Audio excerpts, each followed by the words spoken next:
Caitlin Clark gets off-season advice from Fever's Aaliyah Boston. After WNBA playoff loss, Indiana's season is over, but basketball will remain the focus in the coming months. In the immediate aftermath of the Indiana Fever's disappointing loss to the Sun on Wednesday night, which eliminated them from the WNBA playoffs in a 2-game sweep, star rookie Caitlin Clark was asked about her off-season plans, as it was established that she would not be heading overseas to play for any European club. Instead, Clark, who was not ready to answer questions about what's next so soon after the defeat, could only muster that she might play some golf. "That's what I'm going to do until it gets too cold in Indiana.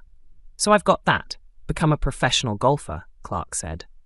That's where teammate Aaliyah Boston stepped in. Boston was last year's Rookie of the Year in the WNBA and has helped show Clark the ropes over this season as the Iowa Phenom worked her way into the pro game. So Boston had some advice on the golf, telling Clark, "Not too much, babe. Right? Keep it basketball." Boston, who had 16 points and 19 rebounds in the Game 2 loss in Connecticut, averaged 14.0 points, with 8.9 rebounds and 3.2 assists this season, earning her second All-Star selection. Like Clark, she landed with Indiana as the number 1 pick in the WNBA draft and helped a 5-win team in 2022 improve to 13 wins in 2023. This year, that improvement accelerated as the Fever wiped clean a 1-8 start and won 20 games. Looking at this, looking at how far we have come from the start of the season to now, I am just super proud of our group, and I just can't wait to see what the future holds. Boston said, that's why she wants to keep the focus on basketball this off-season. The Fever have made their way to 500 and into the playoffs. But more will be required to continue moving the franchise forward. "I think my rookie season, I think it was a rebuild year," Boston said. When you're looking at a rebuild year, everyone wants to obviously jump to the championship and bring home a ring and everything. But I think when you look at basketball as a whole, and when you look at where you start to where you are now, it's about stepping stones. I think in 2 seasons we made the right steps to go forward, and I am excited for what the future holds. Because we won 13 my first year, now 20, we're on the rise.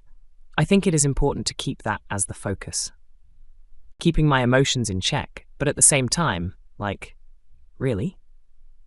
Clark's head coach, Christy Sides, insisted Clark had to move on, getting a black eye in her first playoff game. The Fever's Game 1 loss to the Sun on Sunday involved an incident in the first quarter when Carrington stabbed Clark's eye with her long fingernail. Carrington struck Clark while trying to block a pass from Clark in the first quarter. Slow-motion footage showed Carrington bending her hand while coming down from the block attempt, pointing her nails in Clark's face. Even worse for Clark, no foul was called on the play. Later in the week, Carrington said the poke wasn't intentional. Clark also said she didn't think it was intentional when she was asked about it. To add insult to injury, Carrington has also antagonized Clark and her fans on multiple occasions in the past. On June 13th, Carrington made a post on X calling out Clark for not doing more to speak out about people using her name for racism and other forms of prejudice, even though the rookie phenom has condemned racism and misogyny in public statements. Dog. How one cannot be bothered by their name being used to justify racism, bigotry, misogyny, xenophobia, homophobia, and the intersectionalities of them all is nuts, Carrington wrote. We all have a platform. We all have a voice, and they all hold weight. Silence is a luxury. The decision to leave Clark off the U.S. women's Olympic basketball team sparked an uproar of backlash from fans, new and old. It didn't cost the team a gold medal in Paris, but it did possibly prevent the team from getting more exposure and visibility during the games. Dawn Staley, the head coach of the reigning NCAA women's basketball champion South Carolina Gamecocks, who beat Clark and Iowa in the final last season, even suggested Clark should have had more consideration. If we had to do it all over again, the way that she's playing, she would be in really high consideration of making the team, because she is playing head and shoulders above a lot of people. Staley was part of the committee that elected to leave Clark off the team.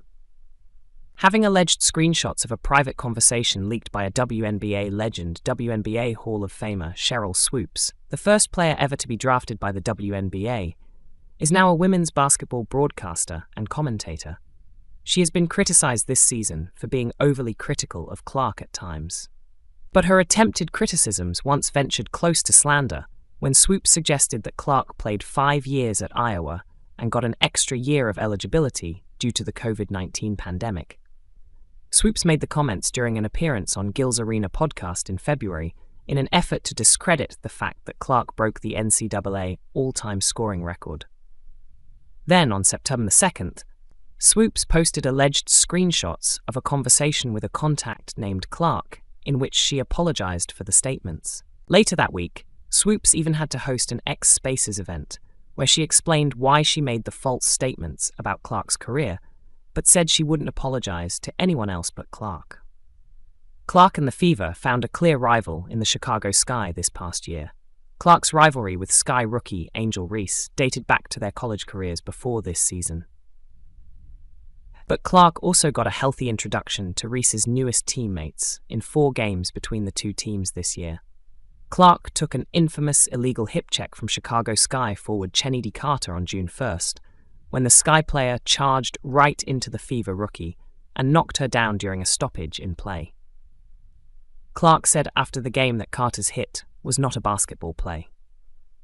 Carter then refused to answer questions about the incident at the post-game press conference, but used her social media to repeatedly criticize Clark. That's that on that cause, beside three-point shooting, what does she bring to the table, man? Carter wrote in reply to a post about her post-game press conference on Threads. In August, Sky player Diamond DeShields sent Clark flying and then sliding across the hardwood on a play that was later upgraded to a flagrant 1 foul. After the game, DeShields posted a screenshot of her notifications list on Instagram, which included a string of hate comments from a user. The comments were about a tumor DeShields overcame in 2020. But Reese also got on this list when she slammed her arm onto Clark's head while trying to block a layup in a game between the two teams on June 16th. Clark and the Fever can at least take solace in knowing they beat the Sky in 3 of their 4 meetings this year.